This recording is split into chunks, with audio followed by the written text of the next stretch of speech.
En décembre 1984, un producteur américain, Jamie Chandara, reçoit par la poste une bobine de film 35 mm.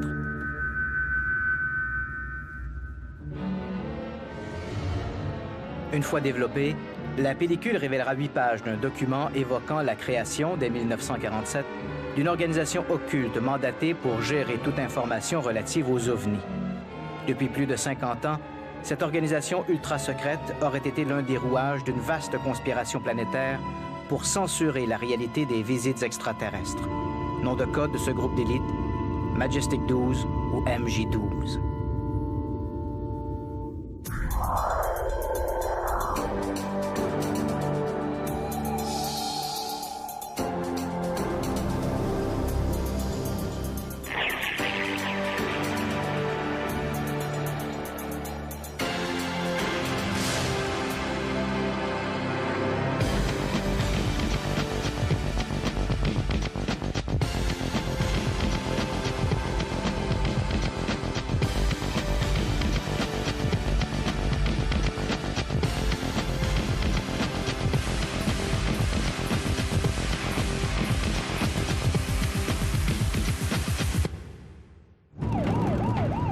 Pendant combien de temps peut-on tenir une population entière dans l'ignorance d'un vaste complot planétaire?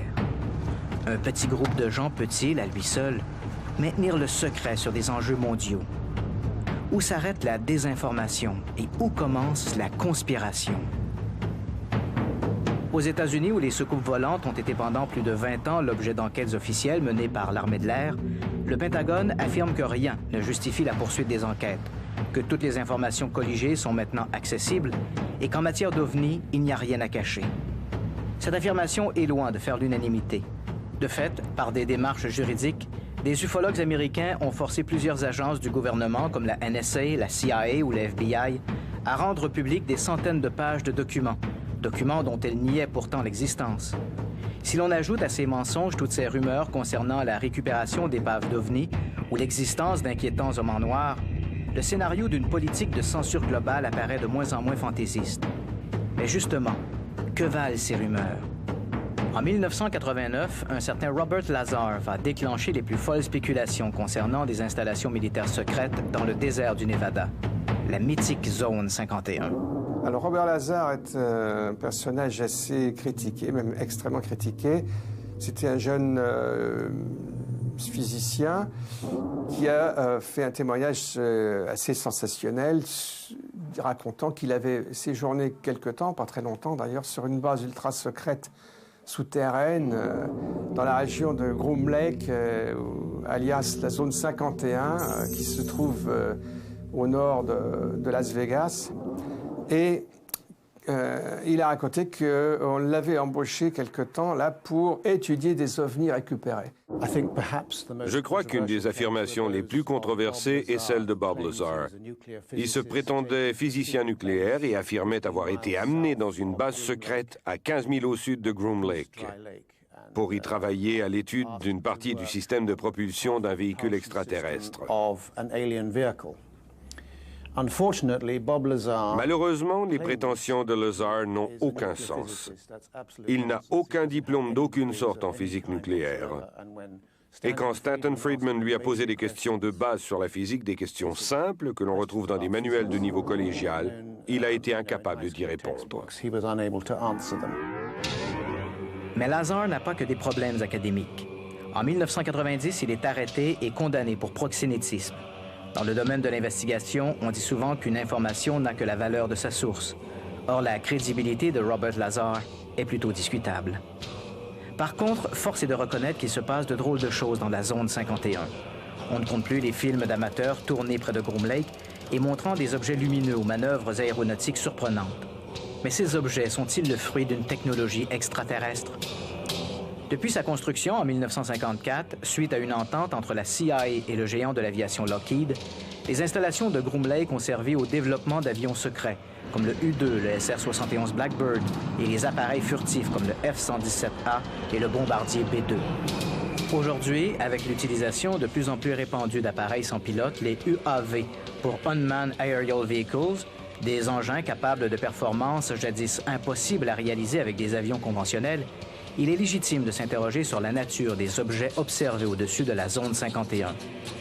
Par ailleurs, il est vrai que la rumeur voulant que les militaires aient récupéré en catimini une épave d'OVNI pour en tirer une technologie de pointe est l'une des plus persistantes. Peu de temps avant son décès, en 1998, le colonel Philippe Corso, un retraité de la milice américaine, publie The Day After Roswell. L'auteur y raconte comment l'armée a essayé de tirer profit sur le plan technologique d'une épave d'OVNI récupérée en 1947 près de Roswell, au Nouveau-Mexique.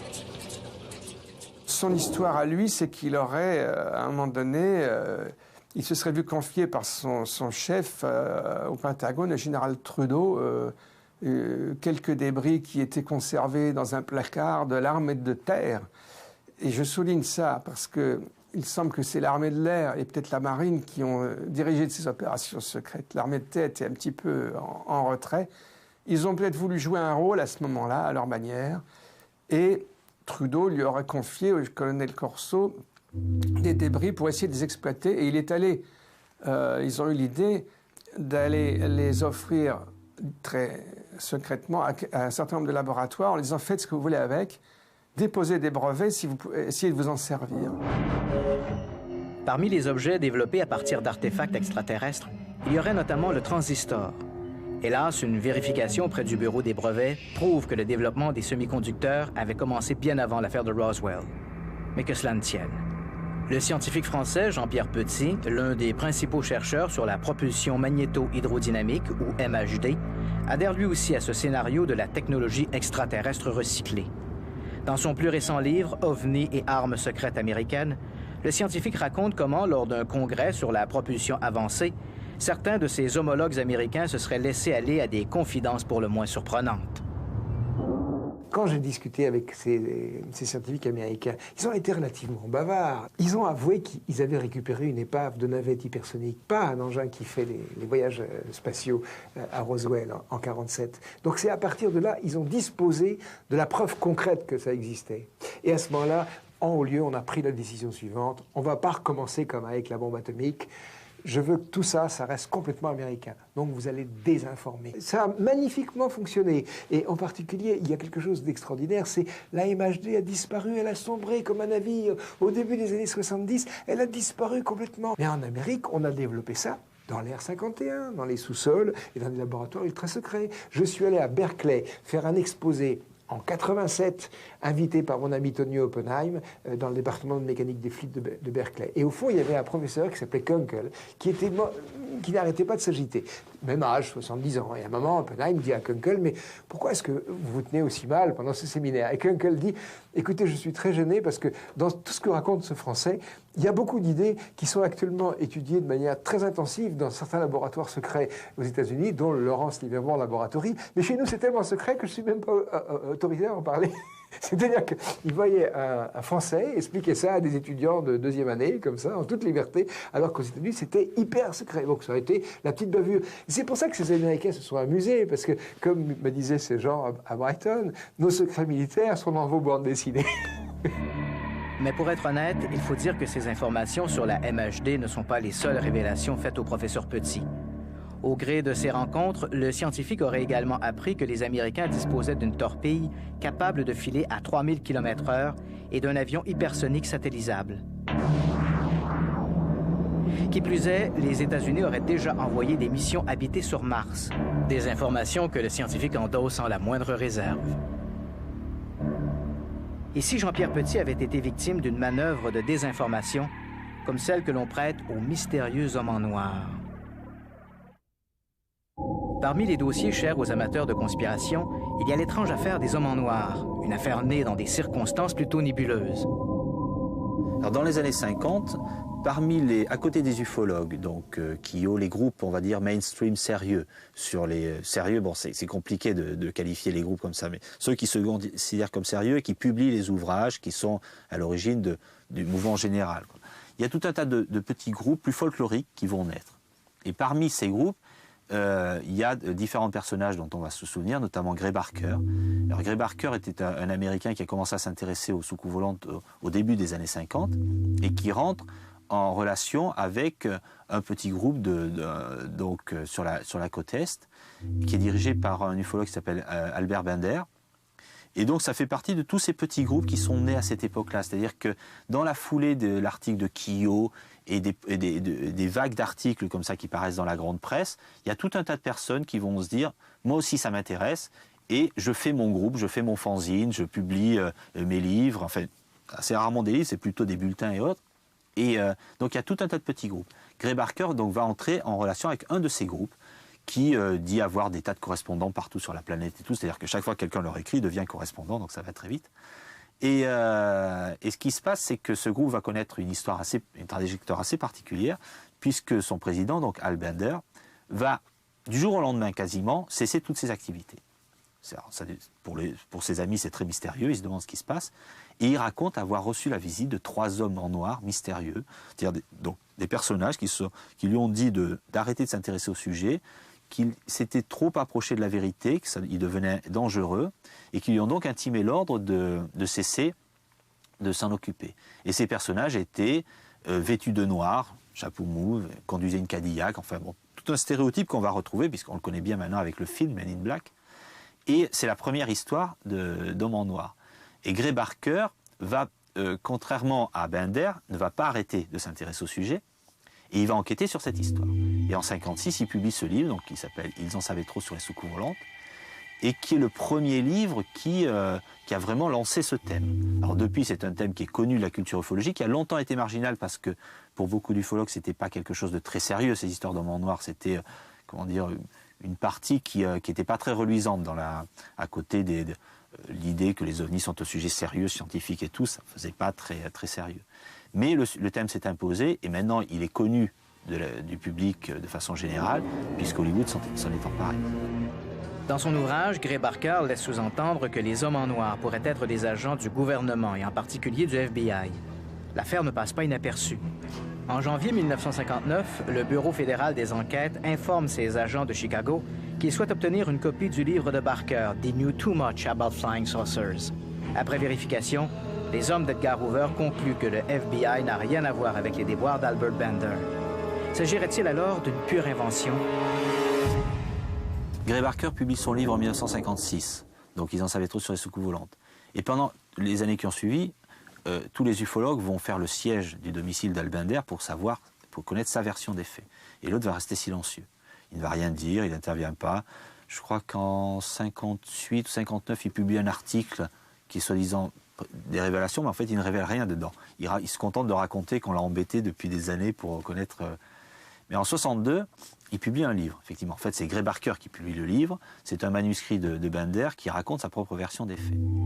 Et là, en fait, tous les ufologues seront très déçus parce que non seulement ça ne correspond pas à l'histoire que Barker racontait, c'est-à-dire c'est pas les agents du gouvernement ou la 5e colonne extraterrestre et tout, ce sont des extraterrestres qui ont établi une base dans l'Antarctique, mais c'est un scénario de très mauvaise science-fiction et la plupart des gens considèrent en ufologie, en fait, tous ceux avec qui j'ai discuté considèrent que c'est une fiction. Une mauvaise fiction d'ailleurs, puisqu'il raconte que ces êtres se matérialisaient chez lui, il y avait des êtres masculins, féminins, il y a des histoires en plus qui sont à la limite de l'érotisme torride dans le livre de Bender, et il raconte comment il a été amené par les extraterrestres dans leur base, qu'en fait ces extraterrestres viennent sur Terre parce qu'il y a un élément dans l'eau, je ne sais plus quoi, chez nous, dont ils ont besoin pour leur planète, donc ils recueillent cet élément. Et en fait, ils sont partis vers 60 ou 61, ils sont repartis vers leur planète. Et c'est pour ça que Bender a pu se délester de son secret. Parce qu'avant ça, les extraterrestres, tu avais dit, surtout n'en parlaient pas. Et c'est pour ça que Bender aurait mis fin à son groupe d'études, parce que les extraterrestres lui avaient gentiment demandé de ne pas révéler leur existence. Donc cette histoire est très étrange. Ceci dit, elle va bien avec le personnage, parce que Bender était assez atypique par rapport aux autres ufologues.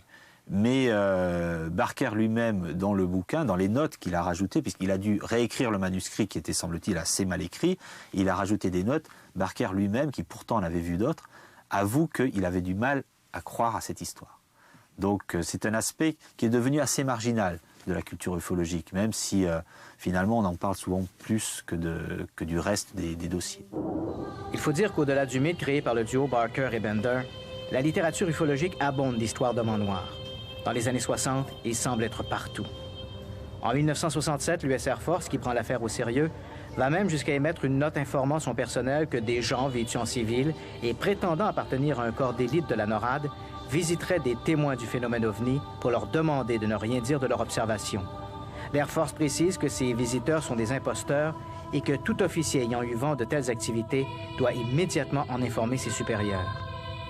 Dans son livre « The Truth Behind Men in Black », l'ufologue britannique Jenny Randles rapporte des dizaines d'histoires de visites d'hommes en noir, des visites échelonnées de la fin des années 1950 jusqu'à aujourd'hui.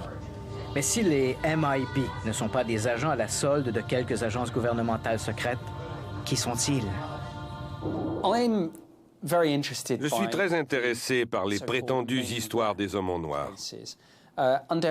Sans l'ombre d'un doute, nous sommes ici face à un phénomène associé soit au mystère des ovnis, soit à d'autres phénomènes paranormaux indépendants, mais quand même reliés d'une certaine façon. Je ne sais pas.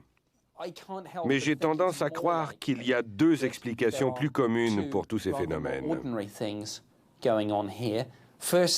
Première hypothèse, on pourrait croire que quelqu'un a délibérément monté une sorte de coup pour faire tomber dans le panneau ceux qui croient peut-être un peu trop aux extraterrestres. Une plaisanterie.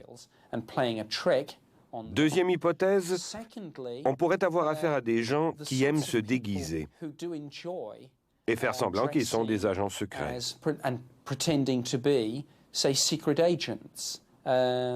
C'est une pathologie bien connue dans le monde de la psychologie et de la psychiatrie. On a l'exemple de gens qui s'habillent en officier de police ou encore en ambulancier, et pour qui le port de l'uniforme comble une sorte de carence psychologique. Il ne m'apparaît pas très exagéré d'imaginer que beaucoup de gens aimeraient jouer le rôle d'un agent appartenant à une branche secrète d'un service gouvernemental. Une agence occulte, et pourquoi pas le MJ-12? En novembre 1950, de retour à Ottawa après une visite dans la capitale américaine, Wilbur B. Smith, un ingénieur canadien à l'emploi du ministère fédéral des Transports, adresse à ses supérieurs un rapport de visite. Smith y explique avoir appris qu'aux États-Unis, le sujet des soucoupes volantes était classé à un niveau de confidentialité plus haut que celui de la bombe H et que l'étude de ces objets avait été confiée à un groupe de chercheurs dirigé par le Dr Vannevar Bush, le conseiller scientifique du président Truman. Cette rumeur concernant l'existence d'un petit groupe secret chargé d'étudier les soucoupes volantes sera omniprésente dans l'histoire moderne des ovnis. Dans son livre « Report on Unidentified Flying Object », le capitaine Edward Ruppelt, directeur au début des années 50 du projet Blue Book, la commission américaine d'enquête sur les ovnis, explique que durant son mandat, il a eu l'impression, lui aussi, qu'un organisme occulte travaillait en parallèle à Blue Book. Mais quelle est donc cette mystérieuse organisation? Il y a plusieurs documents associés au MJ-12. L'un des premiers documents est celui du briefing d'Eisenhower envoyé à Jimmy Chandera sous forme d'un rouleau de film non développé contenant 16 images. On connaît aujourd'hui 2 jeux de tirage de ces photos. L'un est en possession de Bill Moore, l'autre appartient à Jimmy Chandera. Les 2 jeux sont identiques et j'ai été en mesure d'en obtenir une copie de la part de Jimmy Chandera. On y retrouve le fameux mémo Truman-Forrestal, datant de 1947 et qui, croit-on, marquait le début du programme Majestic 12. Les 6 premières pages, rédigées apparemment en novembre 1952 à l'attention du président Dwight Eisenhower, constituent un document d'information résumant les objectifs du projet baptisé Majestic 12 ou MJ-12. Viennent ensuite 2 pages d'annexes et enfin une note datée du 24 septembre 1947, signée par le président d'alors, Harry Truman. Le président y invite James Forrestal, son secrétaire à la Défense, à mettre sur pied ce programme dit du MJ-12, et ce avec la collaboration du conseiller scientifique de la Maison-Blanche, le Dr Vannevar Bush. Les documents portent également des caractères tamponnés comme Top Secret, Magic et Eyes Only. Le programme MJ-12 a été créé par le président Truman, du moins si l'on se fie au mémo de 1947. D'après les documents que j'ai en ma possession, le projet aurait été maintenu sous différentes appellations, incluant Majestic 12 ou MJ12 au moins jusqu'en 1976. Ces documents mettaient en avant l'affaire de Roswell et parlaient de la création d'un groupe ultra secret, le Majestic 12, qui était censé être au courant de tout ça et qui avait étudié cette affaire. Depuis lors, il semble que l'objectif du programme se soit élargi jusqu'à comprendre comment il fonctionne. Peut-être même entreprendre certains processus d'ingénierie à rebours, car l'un des documents que j'ai en ma possession, et qui date de 1952, semble résumer ce que nous avons appris de ces technologies. Ces feuillets ne seront pas les seuls du genre. Au cours des années qui suivent, d'autres documents semblables sont envoyés à des ufologues, toujours de façon anonyme. L'un des plus importants est une sorte de manuel d'opération, le b.a.-ba des agents du MJ12. Après avoir pris ma retraite en 1993, un de mes amis, Stan Friedman, bien connu dans le milieu ufologique, m'a dit qu'il savait que Don Berlinger, qui est maintenant le directeur du Fund for UFO Research, avait reçu par la poste des documents qui pouvaient m'intéresser. J'ai donc demandé à Don Berlinger s'il pouvait me montrer ces documents, et il m'a fait un jeu de copies, mais elles n'étaient pas très bonnes. Je suis donc allé le rencontrer à Washington, et ensemble, nous avons trouvé une boutique spécialisée en photographie noir et blanc, où nous avons fait faire des copies d'excellente qualité. C'est à partir de ces copies que j'ai recréé le manuel.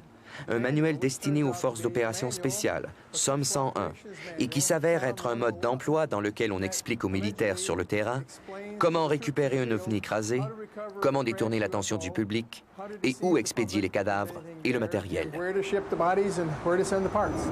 Dès la réception des premiers feuillets au milieu des années 1980, plusieurs ufologues se penchent sur les documents du MJ12 dans l'espoir d'y trouver des indices susceptibles de confirmer ou d'infirmer leur authenticité. Leurs résultats vont jeter un scepticisme général. Ce qui me paraît assez clair, c'est que l'enquête qui a suivi, qui a été faite par un certain nombre d'enquêteurs, notamment Barry Greenwood aux États-Unis ou d'autres, ou Robert Todd ou quelques autres, montre que ces documents sont des faux. D'abord parce que sur un des mémorandums qui est signé par Truman, la signature de Truman provient d'un autre document, authentique celui-là, qui est aux Archives nationales, et le reste a été démontré comme étant un mélange effectivement de ce qu'on pouvait trouver dans la littérature ufologique, mais pas quelque chose qui correspondrait à un vrai programme américain. Donc ces documents sont des apocryphes, et ça fait partie de la longue histoire des faux documents. Bon, ça, dans tous les domaines, il y en a, et en ufologie, il y en a aussi, malheureusement. Je crois que le cas du MJ12 a mal résisté à l'épreuve du temps. Compte tenu du nombre de personnes prêtes à dénoncer une supercherie, compte tenu des tactiques efficaces qu'utilisent la presse et les médias pour mettre à jour les secrets les mieux voilés, il devient très difficile de croire qu'on ait pu cacher aussi longtemps quelque chose de si énorme. Comment croire que les Américains aient récupéré une soucoupe volante, des cadavres d'extraterrestres, les effets surveillés par bon nombre de militaires, les effets examinés par une armée de scientifiques durant 50 ans? Imaginez seulement le nombre de concierges pour entretenir cette base pendant toutes ces années. Ça fait beaucoup de monde dans le secret. Sans compter que la moindre preuve pouvant faire éclater l'affaire intéresserait n'importe quel journaliste sérieux. Mais les enquêteurs sérieux comme les Paxman, les Cronkite ne s'intéressent pas à ces choses-là. Parce que les preuves solides qu'ils exigent pour s'engager n'ont jamais été fournis. MJ12 a l'air d'une bonne affaire à prime abord jusqu'à ce qu'on se demande pourquoi ces indices ont-ils été donnés à des ufologues. Si vous étiez un agent du gouvernement en mal de faire la lumière sur une affaire, vous prendriez vos preuves et vous les donneriez à quelqu'un comme Cronkite qui ferait éclater votre histoire au grand jour. En confiant ces informations à des ufologues, vous avez la certitude d'être ridiculisé. Si on suppose que c'est le gouvernement qui a volontairement laissé circuler ces documents, je serais porté à croire que ce n'est pas parce que les documents concernant le MJ12 sont authentiques, mais bien parce qu'ils voulaient savoir comment la rumeur serait accueillie, et ainsi de suite. Si le gouvernement a été impliqué, c'était certainement de manière délibérée. Linda Moulton Howe, qui est célèbre pour ses travaux sur les mutilations animales, a raconté comment on l'a un jour emmenée dans un bureau où on lui a montré des documents très semblables à ceux de MJ12. Pour se faire dire ensuite de ne jamais dire à personne qu'elle avait vu ces choses. Si vous ne voulez pas que quelqu'un raconte ce qu'il a vu, pourquoi alors commencer par lui montrer ce que vous souhaitez garder secret? De toute évidence, on a clairement tenté de la manipuler, quoique je crois qu'elle ait flairé la supercherie. La manière même dont ces documents ont été divulgués est un autre indice de la volonté passablement maladroite, disons-le, de tester la réaction du public. C'est une opération de cette nature qui se cache derrière cette affaire. Aujourd'hui, il n'y a presque plus d'ufologues pour croire en l'authenticité de l'affaire du MJ12. Mais si ces documents sont des faux, d'où viennent toutes ces rumeurs de groupes secrets? À côté du MJ12, il y a toute une tradition de groupes secrets qui auraient étudié les ovnis au cours des groupes secrets américains, principalement liés. Alors, donc il y a tout Ruppelt parle dans son premier livre, dans son seul livre d'ailleurs, le Report on UFOs, en 1956, il parle d'un groupe lié au président des États-Unis qui serait venu voir ses dossiers au projet Blue Book. Donc ensuite, il y a effectivement Wilbur Smith qui, dans les années 50, écrit un mémo dans lequel il rend compte de sa rencontre avec des gens au sein du gouvernement américain. Donc il y a tout un tas d'histoires comme ça qui traitent de ces groupes. Pour l'histoire de Ruppelt, il me paraît clair qu'il y avait dans l'entourage du président des conseillers qui tout simplement le tenaient au courant de ce qui se passait et donc se sont fatalement intéressés à ce genre de dossier. Il est vrai aussi qu'on sait que les Américains ont étudié. Par contre, les archives, la plupart on les a, et on a suffisamment d'archives, je dirais, pour pouvoir recouper. Et j'ai pas l'impression qu'il y ait eu, du moins la thèse me paraît pas très crédible, de l'existence d'un groupe qui aurait travaillé tout le temps sur ces sujets depuis le début. Il est possible qu'à certains moments où le sujet était sensible, par exemple lors de la vague de 52, avec le survol de Washington, que le président ait demandé à ses conseillers, vous me faites un rapport là-dessus, et qu'on essaie de tirer l'affaire au clair. Qu'à d'autres périodes de tension avec les Russes, il se soit aussi intéressé à certains dossiers. C'est tout à fait crédible. Mais il n'y a pas eu d'effort continu depuis, et surtout, ce qui est le plus important, c'est qu'il n'y a pas eu d'effort continu, et surtout ces gens n'avaient pas la solution. C'est ça qui est important. C'est que dans le scénario conspirationniste, on va dire, on a tendance à attribuer aux puissants la connaissance du dossier. Ils savent tout depuis le début. Moi, j'ai surtout l'impression qu'ils pataugeaient comme tout le monde. Ils se posaient des questions. Et alors, à moins d'imaginer effectivement qu'ils ont récupéré quelque chose et tout, mais tous les scénarios qu'on a pu voir ne paraissent pas très crédibles de ce point de vue-là, il est clair qu'ils se posaient des questions, mais qu'ils n'avaient pas la réponse et qu'en plus, ce n'était pas forcément le problème numéro 1. Ils avaient d'autres sujets plus sérieux. Alors, si le sujet avait pu être relié clairement à une intervention des Russes ou autre, à l'époque, ça aurait été très sensible, mais ils se posaient la question, mais souvent, on se rend compte qu'ils éliminaient cette hypothèse. Ce n'était pas des extraterrestres, ce n'était pas non plus les Russes. Donc, ils avaient tendance à dire c'est un phénomène de culture populaire. Les psychologues les avaient plutôt tranquillisés là-dessus. On était à une époque, en plus, où il y avait toute cette notion sur les superstitions populaires qui dure encore un peu, mais qui est un peu passée de mode maintenant. Et donc, c'était une façon facile d'éliminer le sujet. It is my belief that something like that type of organization has existed, and whether or not something like that still exists, I'm not as certain, but I'm willing to guess that it probably does. I say this on the basis of Je me fonde sur une série d'affirmations faites par l'ex-officier de l'armée de l'air, Edward Ruppelt, qui a fait allusion à une telle organisation, et pour être honnête, je dirais que tout cela relève d'une certaine logique. Je vous propose de jouer à un petit jeu historique. Supposons que nous sommes en 1947 et que vous vous nommez Harry Truman. Et supposons que vous disposez d'une technologie qui est possiblement d'origine extraterrestre. Que feriez-vous? Nous savons qu'en 1947, les Américains avaient le monopole d'une importante technologie, la technologie nucléaire, et tous les autres pays du monde frappaient à la porte des Nations Unies, demandant aux États-Unis de rendre publique la technologie nucléaire et de la mettre sous le contrôle de l'ONU. La réponse américaine fut un non catégorique. En conséquence, posez-vous une question très simple. S'ils ont refusé de partager la technologie du nucléaire, croyez-vous vraiment qu'ils vont accepter de partager quelque chose d'aussi exotique qu'une technologie d'origine extraterrestre? Je crois que la solution était d'en faire un secret absolu, même pour les Américains, puisqu'on soupçonnait les agents soviétiques d'avoir réussi à infiltrer les services secrets et la communauté scientifique américaine. C'est également un secret que vous chercheriez à entourer d'un protocole de sécurité le plus sophistiqué et le plus hermétique possible. C'est une hypothèse, bien sûr, mais qui a le mérite de coller aux faits. Aujourd'hui, On s'interroge sur l'existence possible d'un prétendu MJ-12, et je pense qu'il est tout à fait raisonnable de croire qu'une telle organisation a déjà existé et que quelque chose de semblable existe toujours. Parallèlement à ces histoires de technologie extraterrestre, d'hommes en noir ou d'organisations occultes, on a vu apparaître, surtout depuis le début des années 80, des discours beaucoup plus radicaux. Sous la plume d'auteurs comme Milton William Cooper ou David Icke, les extraterrestres ont été récupérés et assimilés à un scénario beaucoup plus apocalyptique où le rôle de l'armée américaine va bien au-delà de la simple récupération d'un ovni accidenté. Alors, cette histoire du grand complot des extraterrestres sur Terre, qui ont partie liée avec le gouvernement fédéral américain et avec des multinationales. En fait, c'est un élément du puzzle en plus, quoi. Je veux dire, un élément qu'on espère de poids du côté des conspirationnistes, en disant que le monde, et particulièrement les États-Unis, est truffé de bases souterraines où grouillent littéralement des extraterrestres et qui sont des fois sur 5-6 niveaux, où il y a des milliers de ces aliens comme ça, dont le but est justement de se servir des êtres humains qu'on enlèverait à des fins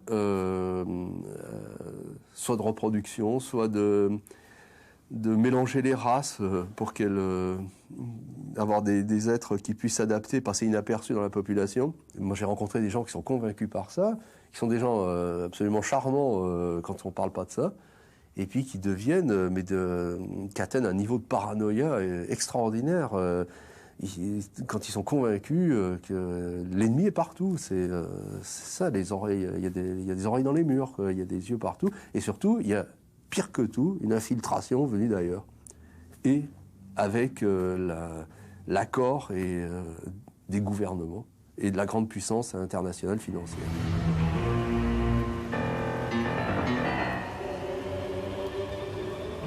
Ce partenariat militaro-extraterrestre serait supervisé par des groupes occultes, comme les Illuminati et les francs-maçons, dont les ressources financières inépuisables serviraient à la mise en place d'un nouvel ordre mondial. Heureusement, ce scénario ne rejoint que des militants extrémistes pour lesquels les ovnis ne sont qu'un prétexte pour échafauder les pires scénarios. Pour eux, toute l'histoire officielle ne serait qu'un écran de fumée dissimulant les plus infâmes complots, de la présence des extraterrestres aux épidémies de grippe provoquées volontairement pour servir les intérêts des multinationales pharmaceutiques en cheville avec les gouvernements. Depuis quelques années, notamment, ça a toujours été vrai depuis les années 50, c'est vrai il y a toujours une partie du discours sur les ovnis qui consiste à dire on nous cache la vérité, les autorités en savent plus qu'elles ne le disent, et il faut faire avouer en gros aux militaires ce qu'ils ont comme dossier intéressant et tout. C'est vrai, depuis quelques années, depuis les années 80, en gros, le discours s'est radicalisé, puisque aux États-Unis, notamment, ce discours sur les ovnis a été récupéré par des gens qui sont proches des milices, donc de groupes d'extrême droite, et qui ont tenu un discours extrêmement dur qui consiste à tout interpréter à la lueur des conspirations. Et c'est vrai qu'il y a un certain nombre d'ufologues qui sont semble-t-il, très intéressés par ces théories-là. Alors, il y a deux choses, c'est qu'effectivement, il y a un débat à mener sur qu'est-ce qui est acceptable ou pas dans le cadre d'une controverse, et est-ce qu'il est indispensable de s'associer à ce genre de personnages et à ces théories pour être crédible.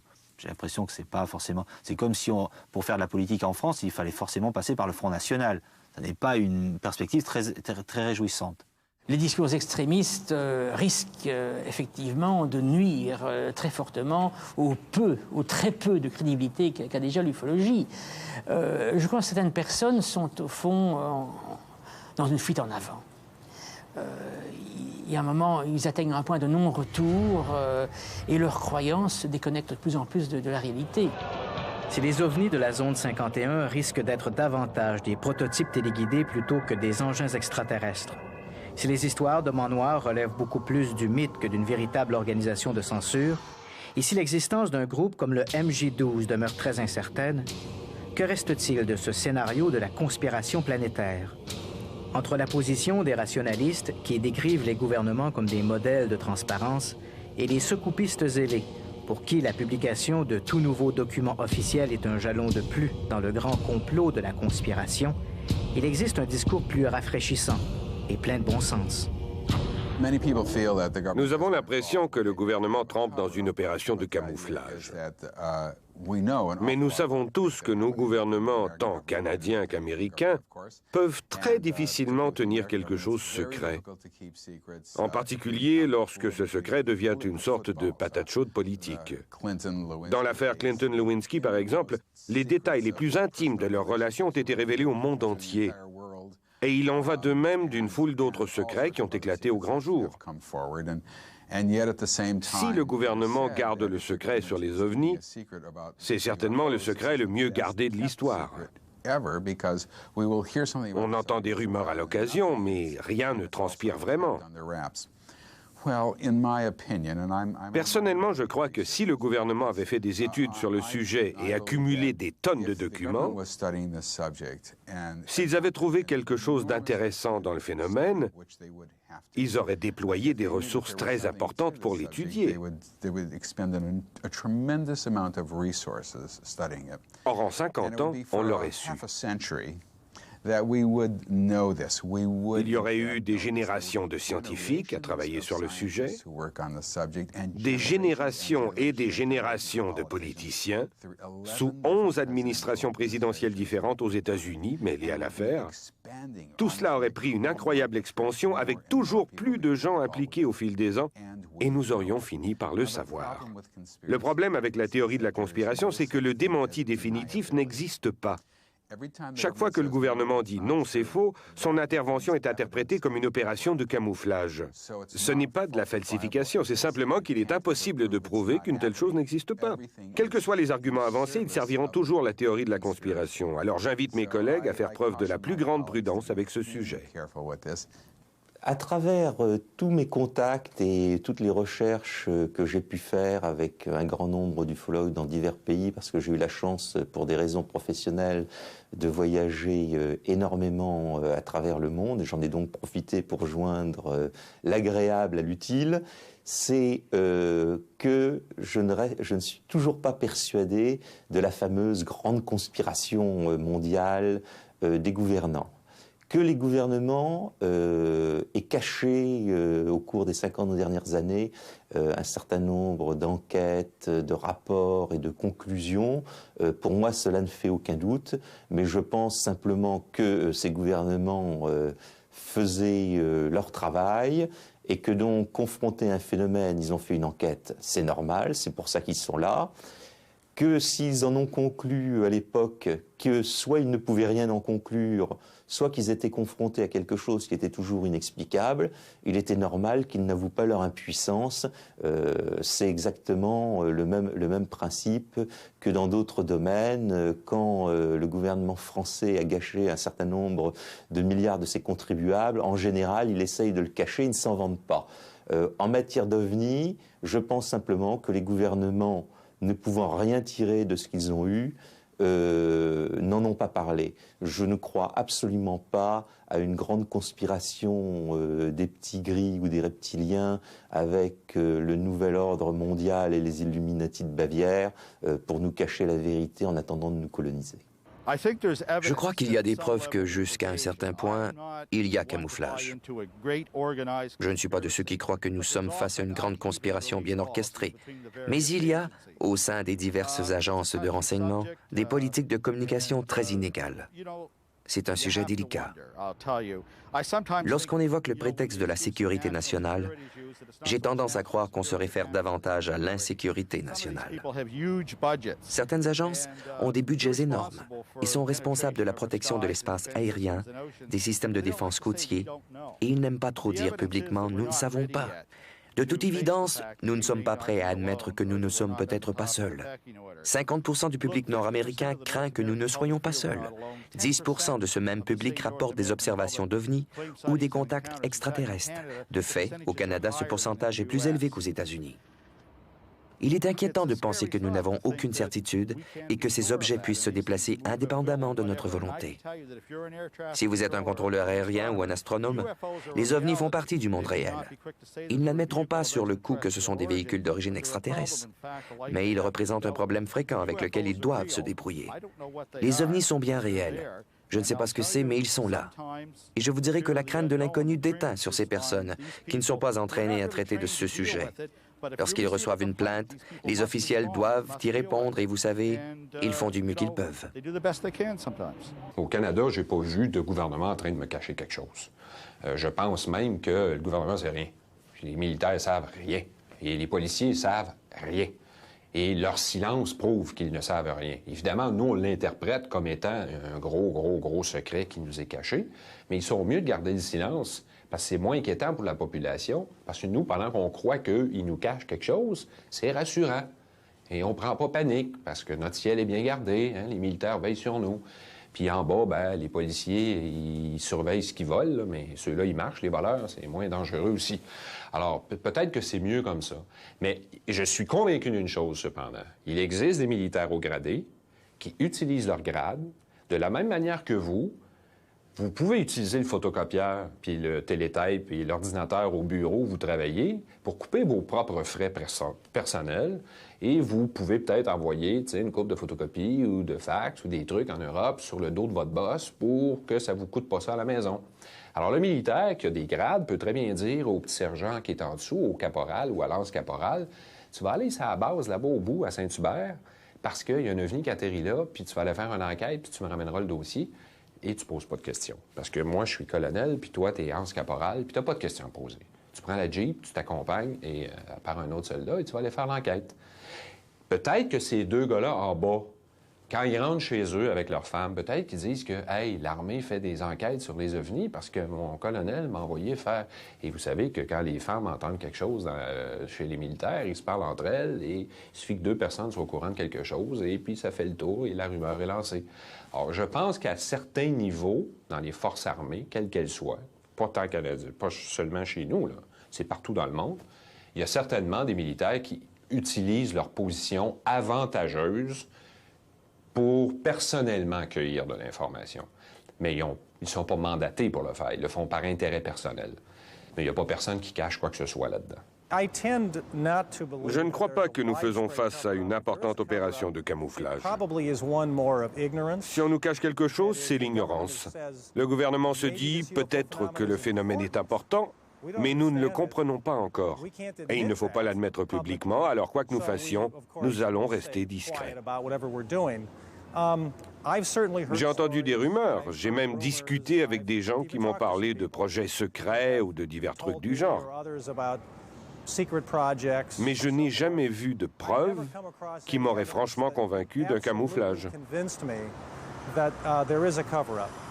En revanche, j'ai des preuves que le gouvernement américain a fait un travail misérable en matière d'étude du phénomène des ovnis et que sa perception a été largement affectée par la guerre froide, au cours de laquelle l'administration américaine avait fait du secret un enjeu majeur à l'égard de tout ce qui était militaire ou industriel, à cause justement du conflit avec les Soviétiques. Cette situation a déteint sur l'attitude à l'égard des ovnis, puisque ces observations auraient pu être une arme psychologique, possiblement exploitée par les Soviétiques ou d'autres. Ainsi, l'étude des ovnis qui aurait dû représenter un champ scientifique ouvert a-t-elle été détournée de ses fins au profit du facteur politique. Si on ne peut nier le manque de transparence des gouvernements dans certains dossiers OVNI, rien ne prouve en revanche que cette censure dissimule une vaste conspiration pour étouffer le phénomène. Dans de nombreux cas, il est clair que la mise au secret des informations a davantage été motivée par les peurs suscitées par la guerre froide ou par la perspective d'une invasion russe. Il faut se méfier des rumeurs sensationnelles et de ce que certains peuvent faire dire à des documents censurés. En revanche, il est clair que depuis plus de 50 ans, les ovnis sont l'objet d'une incessante campagne de désinformation. Mais les principaux agents de cette intoxication ne sont pas d'obscurs services secrets ou quelques groupes d'élite au sein du gouvernement. Non. À ce jeu du vrai ou faux, la menace vient plutôt de l'intérieur.